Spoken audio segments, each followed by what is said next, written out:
जय हिंद साथियों, एक बार फिर से आपका स्वागत है अपने इस परिवार गीतांश पे, जिसके लिए आज जो सीईटी का राजस्थान गवर्नमेंट का जो एग्जाम हुआ है ग्रेजुएशन लेवल वाला, उसकी जो सेकंड पारी में जो क्वेश्चन पूछे गए हैं वो मैं आपके लिए क्वेश्चन लेके आया हूँ। ठीक है, तो किस तरीके से मैथ्स के क्वेश्चन जो अपन गीतांश पे अभी तक पढ़ रहे थे सीधे सीधे वैसे ही क्वेश्चन आए हैं, उसी पैटर्न के क्वेश्चन आए हैं, तो उसका सीधा सीधा फायदा मिला है। अपन जो क्लासेस लगाई थी उनका भी बच्चों को सीधा फायदा मिलेगा।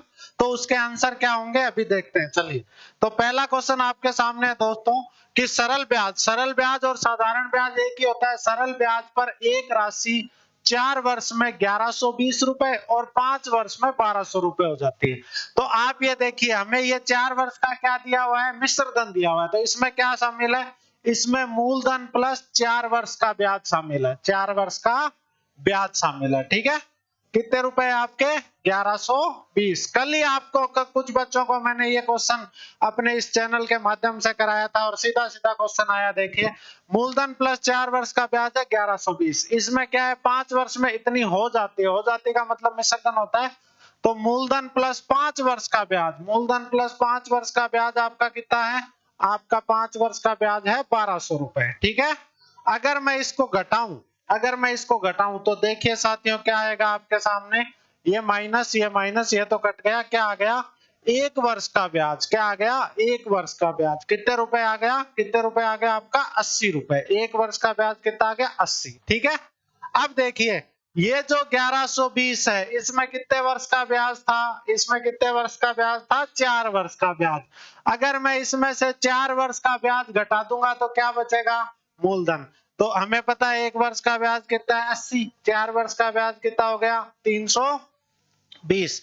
तो आपका मूलधन क्या आ गया, 800 रुपए। मूलधन क्या आ गया, 800। अगर रेट पूछ लेता तो मैंने आपको पहले भी बताया रेट कैसे निकालेंगे, इसमें पूछा नहीं है फिर भी मैं बता देता हूं जो बच्चे जुड़े हुए हैं उनको, कि रेट कितने रुपए ब्याज है, 1 साल का, 1 साल का 80, वो मूलधन 800 का कितना प्रतिशत है। अगर इस क्वेश्चन में हमसे रेट पूछता तो हम ये बता देते हैं कि रेट 10% होगी, जो कि नहीं पूछी। चलिए, अगला क्वेश्चन आपके सामने, बहुत अच्छा क्वेश्चन है, बहुत प्यारा क्वेश्चन है। जिन बच्चों ने अच्छे से परसेंटेज पढ़ा है या साधारण ब्याज पढ़ा है मेरे से, वो उन्होंने करा होगा। देखिए, एक कस्बे की जनसंख्या कितनी थी, 6000। पुरुषों की जनसंख्या में कितने परसेंट वृद्धि हुई, 8%। तो मैंने लिख दिया पुरुषों की जनसंख्या में वृद्धि हुई 8%। महिलाओं में कितनी हुई, महिलाओं में हुई आपकी 10%। और बढ़ के कितनी होगी, 6500। तो मैं आपको कह सकता हूँ 6500, 6000 पे बढ़ी, कितनी बढ़ी, 500 बढ़ी। कितनी बढ़ी, 500। देखिए, खूबसूरत तरीके से इस क्वेश्चन को अपन करेंगे। प्रॉफिट लॉस में भी ऐसे क्वेश्चन अपन करते हैं, साधारण ब्याज में भी अपन ऐसे क्वेश्चन करते हैं और प्रतिशत में भी अपन ऐसे क्वेश्चन करते हैं। ठीक है, कितनी बढ़ी, 500। ठीक है, तो मैंने क्या किया, ये जो आपके पास था, ये जो आपके पास 10% था, इसको मैंने लिख दिया 8% प्लस 2%। क्या लिख दिया, 8% प्लस 2%। मैं आपको कह रहा हूं टोटल जनसंख्या कितनी थी, 6000।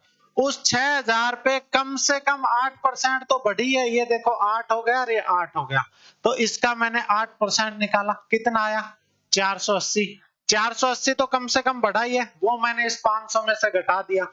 तो मैं कह रहा हूं एक्स्ट्रा कितना बचा, 20। वो किसकी वैल्यू है, इस 2% की वैल्यू। वो किसकी वैल्यू है, 2% की। ऐसे हमने क्वेश्चन करे हैं साधारण ब्याज में, आप पीछे गीतांश पे मेरे वीडियो जाके देखोगे, आपको इस तरीके से क्वेश्चन करे हुए मिलेंगे। तो 2% बराबर 20 है, तो 20/2 गुणा में 100 कितना आ गया आपका, कितना आ गया, 1000। महिलाओं की संख्या कितनी आ गई, 1000 आ गई आपकी महिलाओं की संख्या। तो ये हो जाएगा इसका आंसर।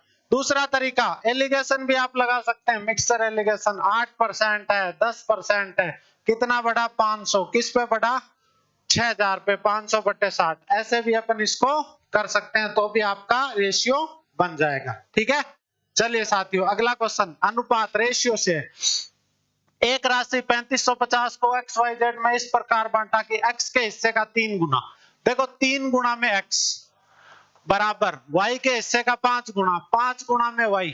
ठीक है, बराबर z के हिस्से का 7 गुना, 7 गुना में z, बराबर है x का हिस्सा। बताओ, ठीक है, कि आपस में बराबर है। तो यहां से मैंने आपको सिखाया है x ratio y ratio z निकालना।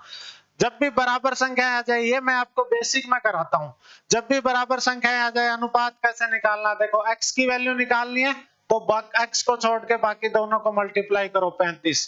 परसों जो अपनी राती जोगा वाली तैयारी कर लो पे क्लास हुई थी, उसमें भी मैंने ये क्वेश्चन आपको कराए थे, ठीक है। y की वैल्यू निकालनी है तो ये कितना हो गया 21, z की वैल्यू निकालनी है तो कितना हो गया 15। ये आपके हो गए तीनों इससे।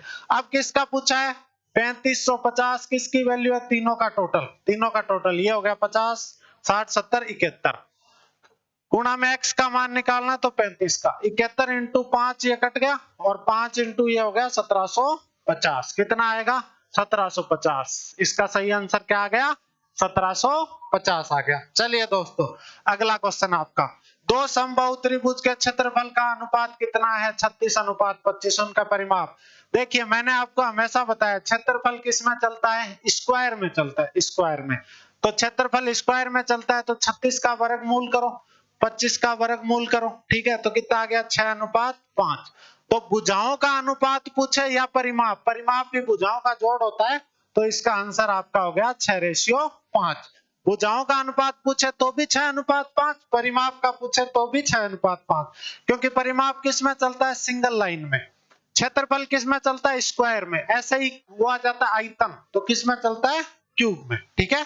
समझ आया सबको अच्छे से। अगला देखिए लास्ट क्वेश्चन, एवरेज का। चार संख्याएं दी गई है, प्रथम तीन संख्याओं का औसत कितना है 15। तो मैंने कहा a प्लस बी प्लस सी का औसत कितना है 15 बट्टे में 3 बराबर क्या है 15। a मैंने पहली संख्या मान ली, b मैंने दूसरी मान ली, c मैंने तीसरी संख्या मान ली। अंतिम तीन मैंने मान लिया आपकी 4 ही है ना, 4 ही है तो a b c d मैंने 4 संख्या मान ली। तो पहली 3 तो ये हो गई, अंतिम 3 ये हो गई। ये क्या हो गई b plus c plus d बट्टे 3 बराबर क्या हो गया 16 हो गया, ठीक है। तो मैंने क्या किया देखो b plus c plus d बट्टे में 3 था, वो 3 इधर गुणा में आ गया तो 16 इंटू 3। इसमें से मैं वो घटा रहा हूं, a प्लस बी प्लस सी बटे में 3 था तो 15 इंटू कितना आ गया 3। इसमें से मैंने घटाया देखो माइनस माइनस, b से b कट गया, c से c कट गया, क्या बचा आप मुझे बताओ। आपके पास बचा a माइनस डी। कितना बचा a माइनस डी बचा, ठीक है। सॉरी ये बड़ा है d माइनस ए होगा, ठीक है। ऊपर बड़ी संख्या d है ना, तो आपका क्या होगा d माइनस ए होगा, ठीक है। क्या होगा आपका d माइनस ए बराबर हो गया 48 में से 45 गया तो बचा कितना 3। d क्या है चौथी संख्या और a क्या है आपकी पहली संख्या।